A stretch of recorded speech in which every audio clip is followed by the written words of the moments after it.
জঙ্গিপুর এবং শামসেরগঞ্জের হামলা। দেখো ভাই, আমি তো বললাম মানুষ হতে চাই, হানাহানি নয়। ওয়াকফ বিল যা দেখার মমতা ব্যানার্জি দেখছে, মন্ত্রী তো বলেই অশান্তি করে লাভ হবে। 16 তারিখ এবং 17 তারিখে পাইকর এবং রামপুরহাটে সেই বিরোধী মিছিল পাই করে যে 17 তারিখে মিটিং হবে, পাই করে আমাদের লোকরা সেই মিটিংয়ে থাকবে। আর নলাটি যে 16 তারিখে মিটিং হবে, সেখানে রাজু থেকে, পিন্টু থেকে, অশোক থেকে, পঞ্চায়েত সমিতির মেম্বার থেকে সবাই থাকবে।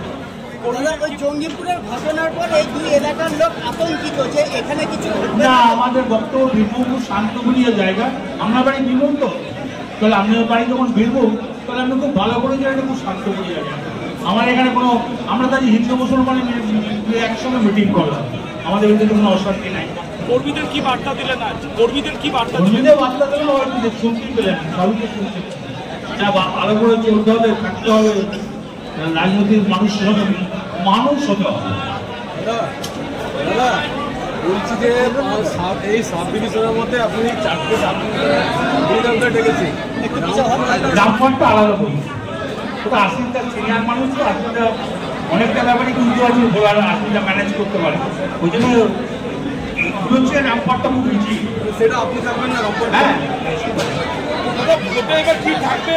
গরমের সময় ভোট হবে তো, জল বাতাসা দূর কিছু থাকবে নাকি? না ভাই, একটা কথা বলি, প্রচন্ড গরম পড়েছে, আমার জবান মানে শাসন।